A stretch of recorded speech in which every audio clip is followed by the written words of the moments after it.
2 or 3 times a year, Ubisoft cracks open my chest like a walnut, scoops out my heart, and slams it against the wall. I am of course talking about Splinter Cell, or should I say the lack of Splinter Cell. Let's see if we can figure out exactly what happened to our grizzled operative, Sam Fisher. Alright, maybe I'm being a little dramatic, but if you clicked on this video, you must feel at least a fraction of my pain. Since the last Splinter Cell game, Ubisoft has developed 6 mainline Assassin's Creed games, if you include Valhalla, 3 Watch Dogs games, if you include Legion, 2 Division games, and 5 Far Cry games, if you include the 6th entry, which drops next year. Technically, Ubisoft just announced a new VR Splinter Cell game on the way, but I think my point still stands. I'm talking about a classic AAA Splinter Cell experience right here.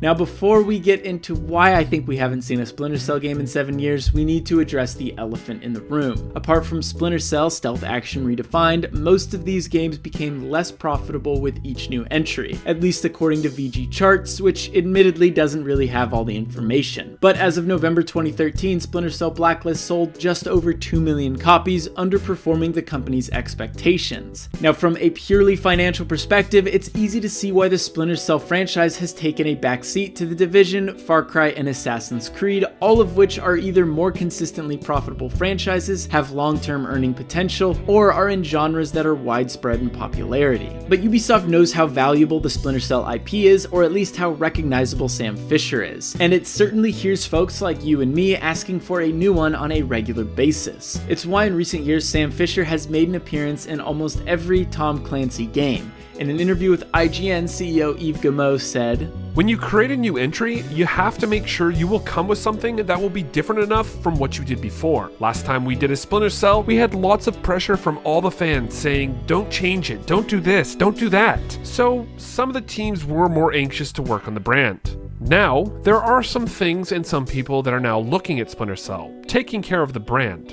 At one point, you will see something, but I can't say more than that." So with all that in mind, it's safe to say that Ubisoft hasn't forgotten about Splinter Cell and Sam. I mean, obviously, they just announced a new VR title, put him in the 2 most recent Ghost Recon games, and Rainbow Six Siege. Even though he's not voiced by Michael Ironside, isn't wearing night vision goggles on his default skin, is dressed like they picked him up on the streets, and is calling himself Zero. But he's there. Call me Zero. However, putting Sam Fisher in a game and making a Splinter Cell game are 2 very different endeavors, and Ubisoft knows this too. Guillemot even said that you have to come up with something that will be different enough from what you did before, and he's right. Sort of. The problem is that Ubisoft's most successful games today actively go against the design principles of the original games. Let's compare the best Splinter Cell game with the most recent Tom Clancy game, Ghost Recon Breakpoint. Chaos Theory is a linear, level-based game. Breakpoint boasts an open world. In Chaos Theory, you play as one defined character. Breakpoint lets you create and customize a character from scratch. Chaos Theory has very little player progression, as in you don't unlock perks, abilities, or new weapons the more you play. Meanwhile, Breakpoint puts a huge emphasis on progression with tiered loot drops and a robust skill tree and class system. Chaos Theory had an excellent co-op mode, but the meat of the experience was its single-player campaign. Breakpoint was built around co-op, allowing friends to drop in and out with repeatable missions. Now let's zoom out a little and take a look at Ubisoft's most successful AAA franchises. Assassin's Creed Odyssey, Far Cry 5, and Watch Dogs 2 are all open-world games with skill trees and some form of character customization. Sure, Assassin's Creed and Watch Dogs don't let you create your character, but you can still change their looks with armor and clothes. And of course, you can play both Watch Dogs 2 and Far Cry 2 cooperatively from start to finish. This familiarity between titles was largely due to Ubisoft's editorial team, which gave a handful of people a lot of influence over Ubisoft's games. So then the question is, how do you do all that in a Splinter Cell game? You can't get rid of Sam because Sam is at the center of the series, so that rules out player creation. You could let players customize Sam's uniform, but you can only go so far with that. Sam is a professional with years of experience under his belt. I can't imagine he'd want to deploy with anything other than a black or camo jumpsuit. You also can't really give Sam an unlockable skill tree for the same reason. Sam is a professional, and he shouldn't be unlocking faster takedowns or whatever multiple decades into his military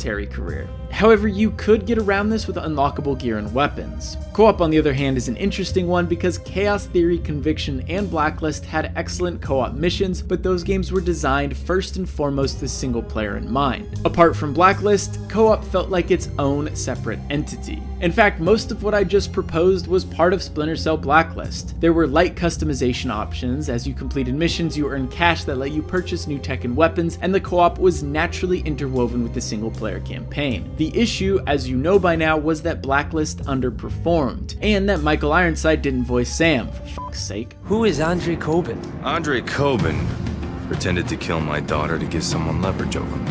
So now let's go back to what Eve said in the interview. You have to come up with something that will be different enough from what you did before. By all accounts, I'd say Blacklist did this, but when you look at the direction Ubisoft was heading at the time, Splinter Cell was a square peg being jammed into a round hole. So if Ubisoft's attempt to modernize Splinter Cell failed, then what does that mean for the future of the series? Well, it means a lot of waiting. Like I said earlier, Ubisoft knows the value of the Splinter Cell IP.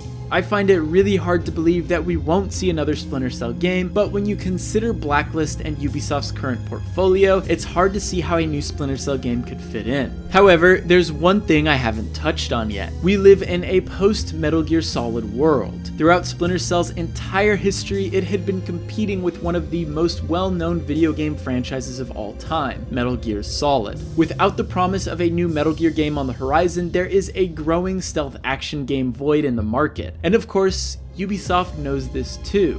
Yeah, a few I've heard they don't make them like me anymore. There was this other guy, though. Army infiltration. He wore a bandana or something. I heard he finally retired. Really? Yep. It's only me.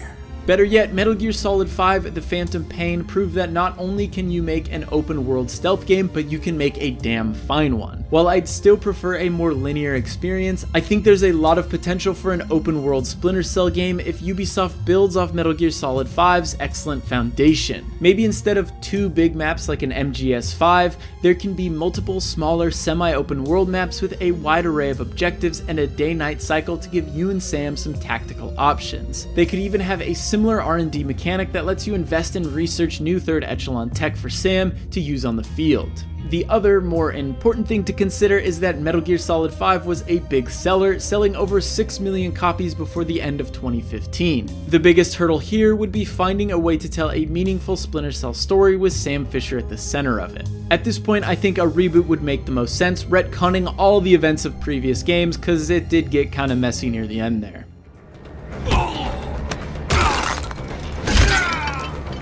But you have to imagine that the same day Konami and Kojima parted ways, Ubisoft had a meeting about Sam Fisher and the future of the Splinter Cell series. But once again, it's really hard to imagine what a Splinter Cell game would be like today with Ubisoft's modern game design principles in mind.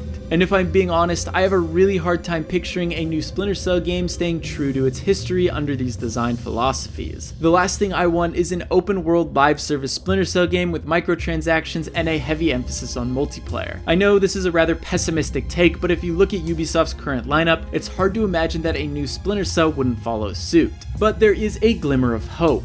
After Breakpoint's disappointing launch, Eve mentioned that one of the major issues it faced was that it didn't stand out in the industry amidst its own games. Remember that Ubisoft editorial team I was talking about earlier? Well, Ubisoft plans to rethink how that team operates. This restructuring was possibly why so many of its games, including Watch Dogs Legion, got pushed. I can't think of anything that would stand out more among Ubisoft's Tom Clancy portfolio than a somewhat linear single-player focused Splinter Cell game, especially with the new consoles on the way. Imagine a next-gen Splinter Cell game leveraging ray tracing tech. And hey, if they can't part with microtransactions, and let's be honest here, they can't, then let's save that for a refreshed Spies vs Mercenaries mode. But to take things back to Eve's quote one more time, a big reason Splinter Cell has been put on hold is because of obnoxious fans like me who have an unwavering idea of what a Splinter Cell game should be. So I'll spare you and Ubisoft my opinion of what I think the next Splinter Cell game should be.